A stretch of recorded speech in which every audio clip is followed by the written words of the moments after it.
All right, ladies and gents, we are back, and we need to have a serious conversation about squid. What's going on, guys? It is Kilodrone, and welcome back to some more Minecraft here on the Solo series. And ladies and gentlemen, we are back over here at the Guardian Farm that we created in the last episode. And guys and girls, I have been putting in some work around here. So in the last episode, you guys will remember that we were working on this Guardian Farm over here. And I was kind of complaining at the end of the last episode because we weren't getting that efficient of rates out of this farm. But as you can tell, now I have resolved the issue. We have a ridiculous amount of guardians constantly in this farm. And I'm going to cover all of the changes that I made to it, which are pretty slight, but the rates have increased substantially. So in the last episode, you guys may remember that I said that putting a roof on top of these Guardian farms does increase the rates, but not by that much. That's what I said, right? I was wrong. I was insanely wrong. This roof does something to the AI of the spawning algorithm for the Guardians and makes them spawn insanely quick. So as you can see here, here is our second Guardian farm already built, and it's got a couple of Guardians in it. It's not doing too bad, but it's nowhere near as efficient as this one. And I kind of looked up some wiki pages and stuff like that on the Guardians, and apparently the way that Guardians spawn is if they spawn out in open ocean, there is less of a likelihood for them to spawn. But if they think, for whatever reason, that they are underneath the Guardian Temple, they will actually spawn at a higher rate. So since we had a Guardian Temple in this area, that's how we have the Guardians spawning. All we have to do is deny them access to Skylight, and they will spawn at much higher rates.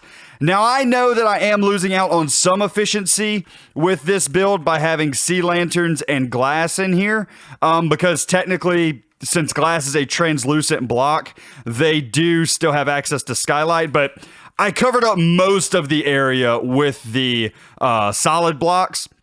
The rest of this is just for design. So I think that I think that I'll be fine with losing a little bit of efficiency for having a little bit of beauty, especially since we're going to have 4 of these guys set up. Speaking of which, we have the second one done, which I've already shown you guys, and I also have the third one done, but not activated yet. So as you can see, we have the water on top, and it's still being held up by a floor of blocks there. All I really have to do is release all of that water, and then this one is done and dusted, at least for the trap part. I actually ran out of the dark Prismarine blocks that I like to use to do the kill chambers. These blocks right here, I ran out of them. I think I have 1 block to my name, so I have to figure out a way to get more ink sacs, because if we come over here to our crafting bench, right, this is probably the hardest block in the game to make. Let's go over here, and I guess we need to go to the blocks section. Dark Prismarine. It takes 1 ink sac. 1 ink sac for every single block that you're going to make with Dark Prismarine. That is an insanely expensive recipe, especially since the only way to get ink sacs in the game is by killing squid.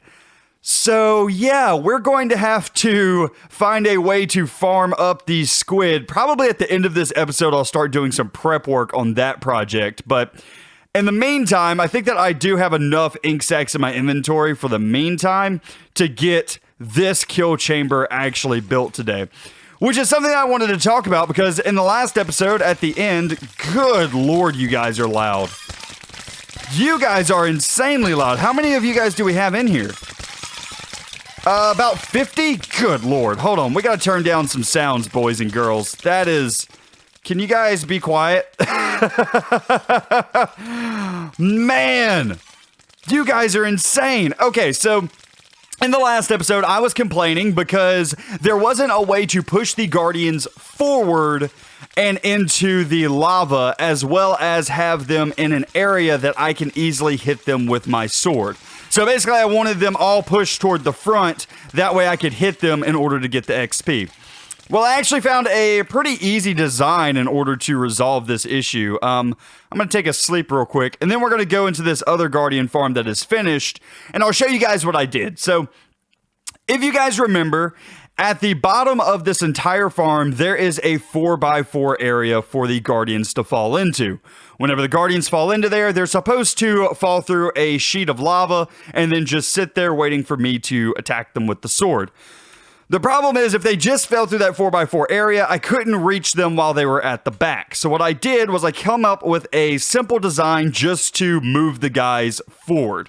And I take advantage of the Guardian AI just a bit while doing this. So basically, the Guardians are going to spawn up there. They're going to fall down like they usually would.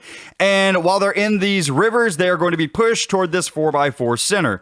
In this 4x4 center, I built up a 3x4 pillar in the middle. That way I could place down some water on top of it. I just have the water flowing over to the side with some signs underneath it holding the water up, and then have the lava and the signs holding up the lava underneath that. Now, the way that this works and why the Guardians will still fall through this water block instead of just like floating on top here is because if the Guardians do not have anything to lock onto, they'll just fall through water. So I can very easily push these guys over just these few blocks and then have them fall through that lava. One of the problems that we still have is Mobcap. Once again, you can only have, I believe it's 24 mobs in a 1 block area. So that's kind of an issue, at least on this farm over here, where it's ridiculously efficient, because we're dealing with entity cramming at this point, and that's pretty much our only limitation. But anyway, that's something that we will deal with later. I'd rather have too efficient of a farm than not efficient of enough a farm. You know what I mean? Okay, any other plans that I have around this area? Well, another thing that I thought about, and I don't know if I want to do this. As you can see, I started designing around this Guardian farm. Just come up with a relatively simple design. Looks nice. Makes the entire area a little bit more beautiful. But I gotta admit to you guys, I'm lazy. I don't know if you guys have noticed this, because I do some pretty massive projects here on the world, but I'm lazy and I don't feel like walking back and forth between this Guardian farm and that Guardian farm to hit the Guardians. So I'm kind of thinking about changing up the design that we had planned here and have all of the Guardians kind of come to a centralized area around here. So basically have the Guardians fall through there, go through that tube, and then have them routed over into this area somehow. I don't know exactly how I would get that to work, because moving Guardians horizontally is not as easy as moving them downward or upward. But it's something that I may play around with, just so that I don't have to continuously run from this farm to that farm to that farm and back and forth and all around it. I don't feel like doing that. I would rather just have them all in one centralized location in the middle. That way I can kill them off for their XP, or I guess eventually I'm probably not even going to be using these guys for XP, because there is a more efficient XP farm that I plan on making in the future. So I guess eventually I'll just have this guy in order to collect their drops for the Prismarine blocks. But anyway, that's a little bit of a ways in the future. We need to get this farm done and this farm done, but I will probably do that off camera. And I also need the dark Prismarine blocks so I can finish up this kill chamber. Speaking of that, I think that what I want to do for the rest of this episode is I actually want to go and prep a squid farm, because right now we are being stopped in our design methods.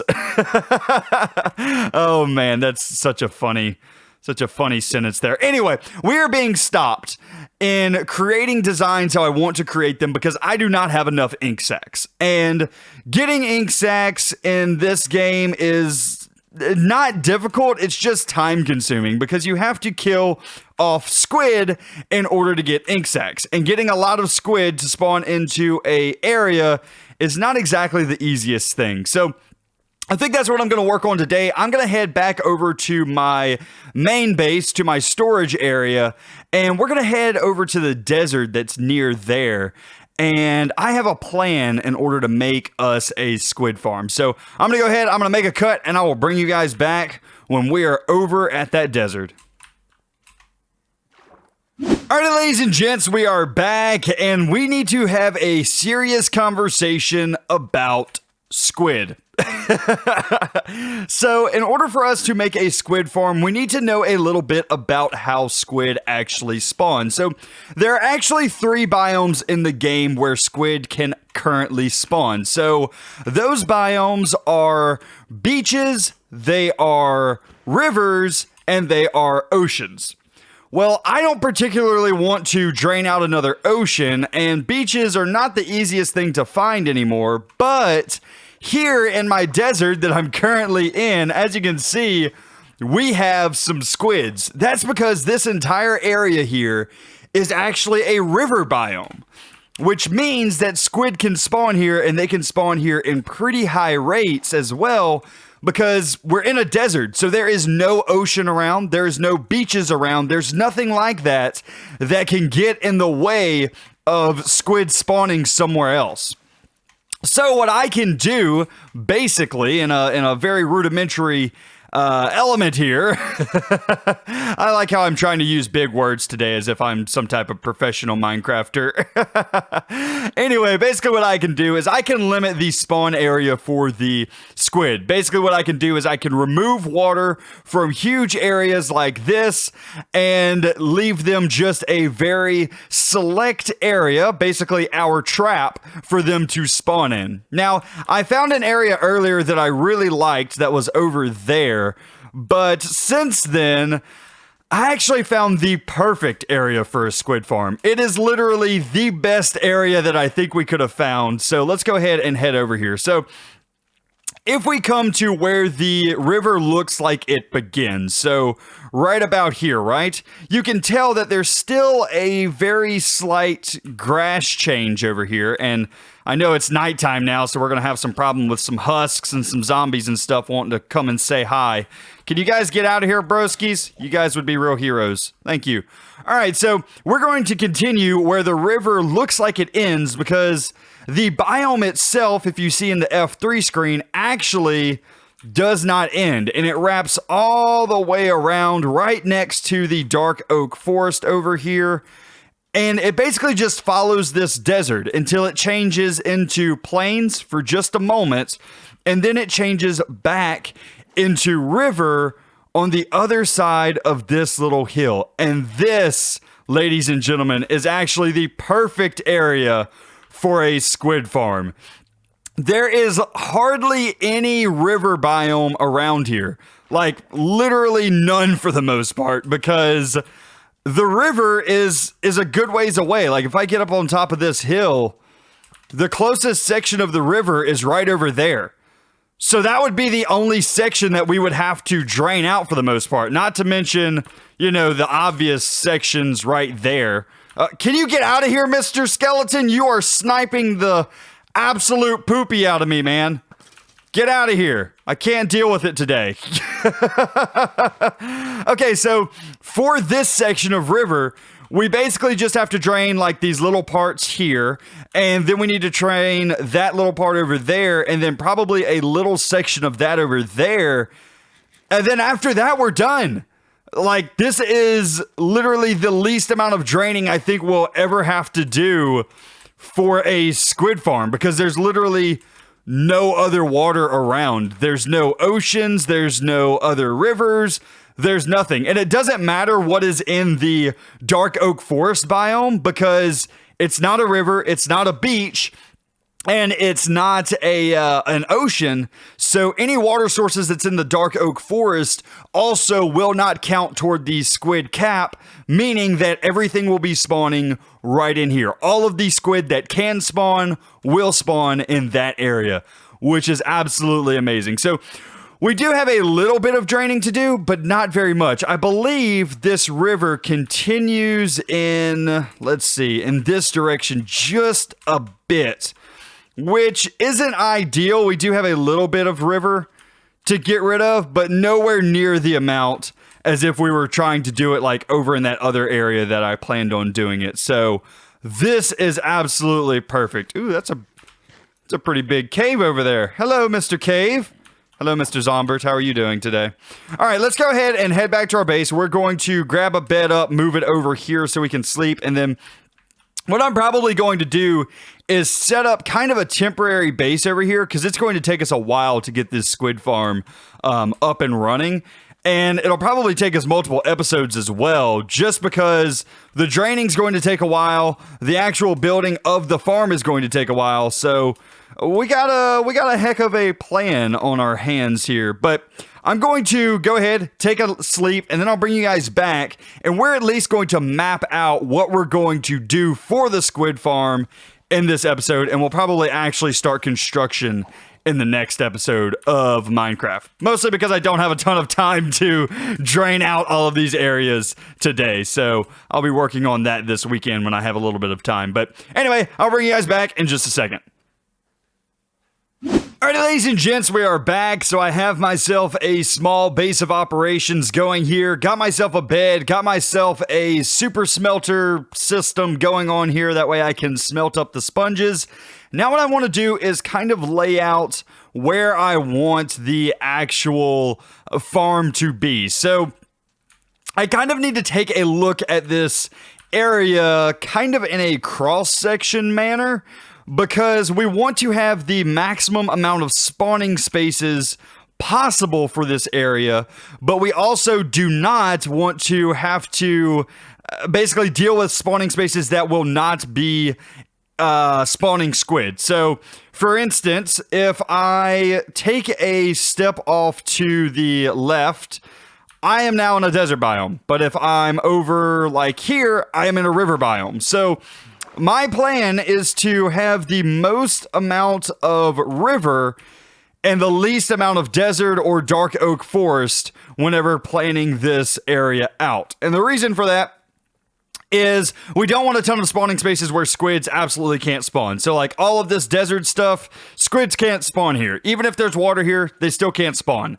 But if it says river, then they can spawn. So we want the largest amount of river that we can possibly get and the smallest amount of desert that we can possibly get. And that is how we're going to make our farm.